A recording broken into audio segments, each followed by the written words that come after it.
Hi everyone, hope you had a really good weekend. My name is Georgia and I am a conversation starter at the Yard, and today I'm reading for you Six of Crows. So if you've been keeping up with the story so far, we have met, I believe, all of the main characters that we focus on in this book. We've met Inej, who's like a sort of rogue, stealthy kind of person. We've got Kaz Brecker, who's like the leader of the gang. And we've got Jesper, who's like a sharpshooter.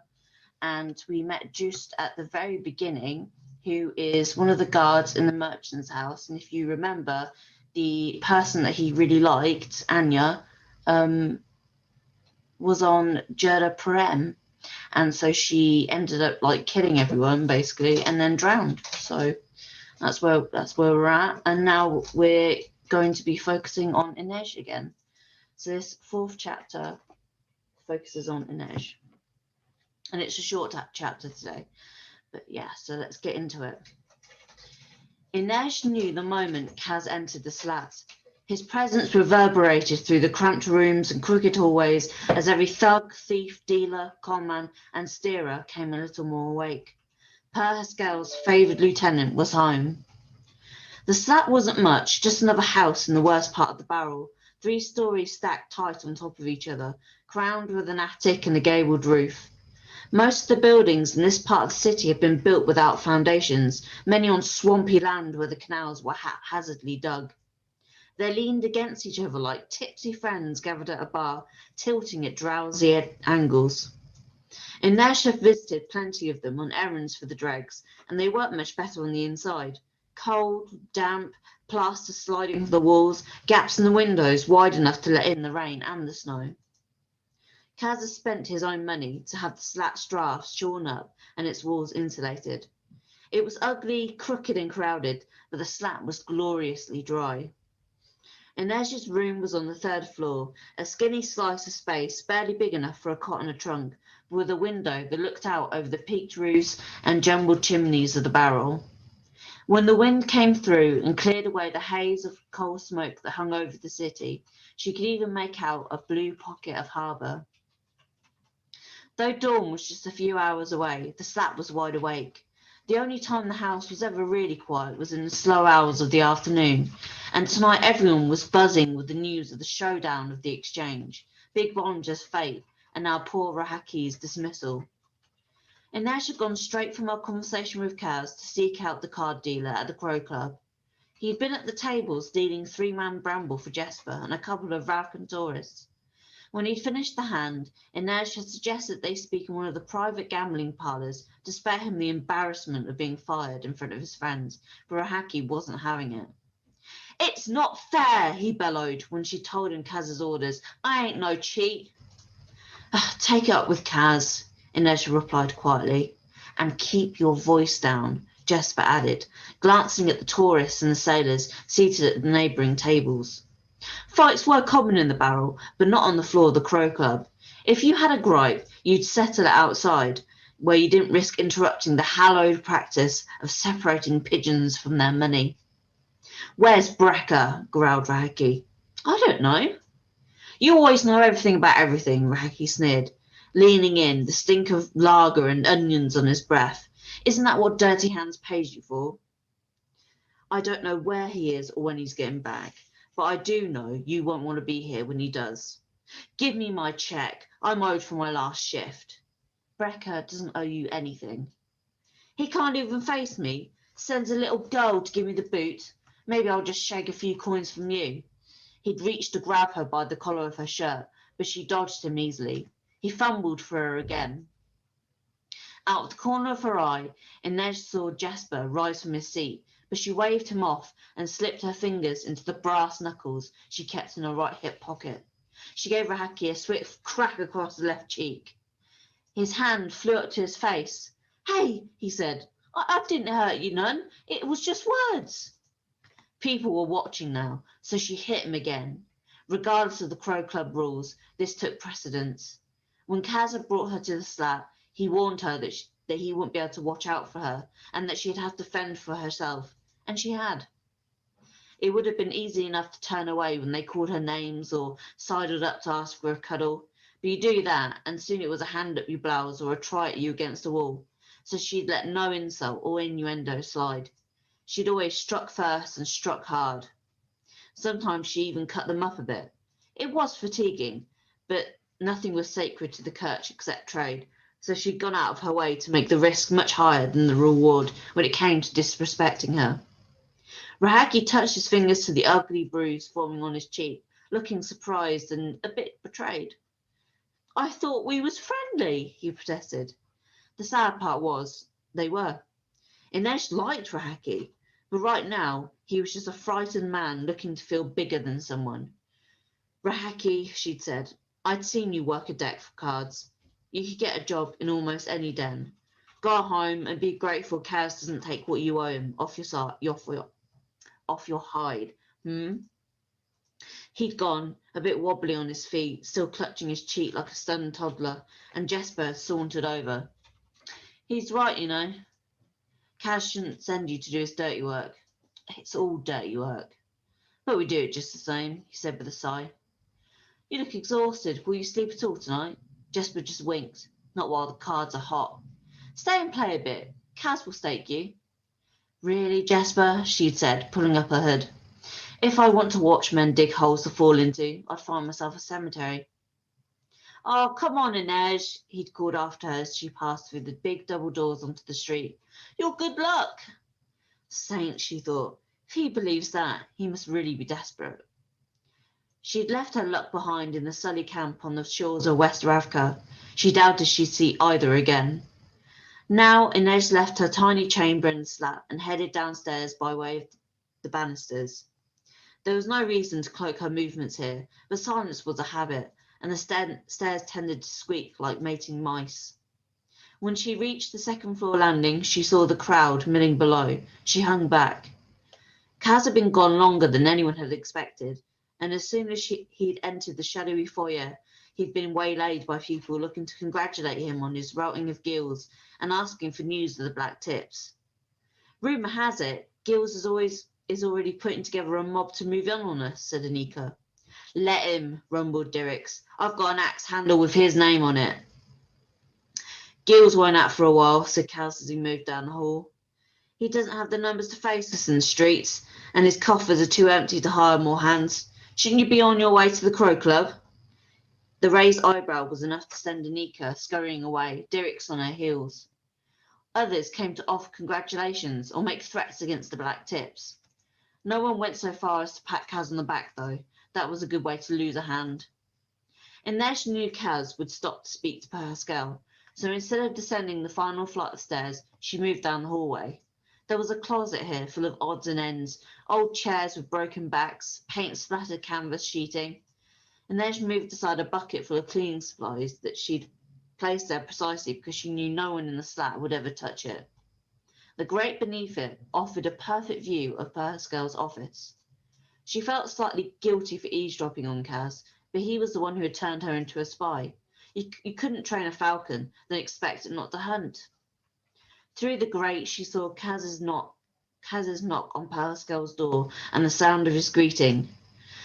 "Back and still breathing?" the old man inquired. She could just see him seated in his favourite chair, fiddling with a model ship he'd been building for the better part of a year, a pint of lager within arm's reach, as always. "We won't have a problem with Fifth Harbour again."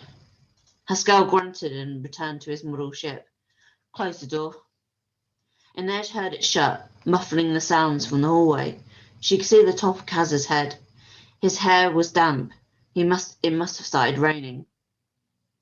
"You should have asked permission from me to deal with Bollinger," said Haskell. "If I'd talked to you first, word might have got out. You think I'd let that happen?" Kaz's shoulders lifted. "This place is like anything in Ketterdam. It leaks." Inej could have sworn he looked directly at the vent when he said it. "I don't like it, boy. Big Bollinger was my soldier, not yours." "Of course," Kaz said, but they both knew it was a lie. Haskell's dregs were old guard, common and crooks from another time. Bollinger had been one of Kaz's crew. New blood, young and unafraid, maybe a little too unafraid. "You're smart, Brecker, but you need to learn patience." "Yes, sir." The old man barked a laugh. Yes, sir, no, sir, he mocked. I know what you're up to when you're up to something and you start getting polite. Just what have you got brewing? A job, Kaz said. I may need to be gone for a spell. Big money? Very. Big risk? That too. But you'll get your 20%. You don't make any major moves without my say-so, understood? Kaz must have nodded, because Pascal leaned back in his chair and took a sip of lager. Are we to be very rich? Rich as saints in crowns of gold. The old man snorted. As long as I don't have to live like one. I'll talk to Pim, Kaz said. He can pick up the slack while I'm gone. Inej frowned. Just where was Kaz going? He hadn't mentioned any big job to her. And why Pim? The thought shamed her a bit. She could almost hear her father's voice. So eager to be Queen of Thieves, Inej.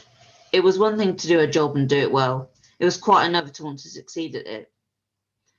She didn't want a permanent place with the dregs. She wanted to pay her debts and be free of Ketterdam forever. So why should she care if Kaz chose Pim to run the gang in his absence? Because I'm smarter than Pim. Because Kaz trusts me more. But maybe he didn't trust the crew to follow a girl like her, only 2 years out of the brothels, not even 17 years old. She wore her sleeves long and the sheath of her knife mostly hid the scar on the inside of her left forearm, where the menagerie tattoo had once been, but they all knew it was there. Kaz exited Haskell's room, and Inej left her perch to wait for him as he limped his way up the stairs. Rahaki? He asked as he passed her and started up the second flight. Gone, she said, falling in behind him. He put up much of a fight? Nothing I couldn't handle. Not what I asked. He was angry. He may come back around looking for trouble.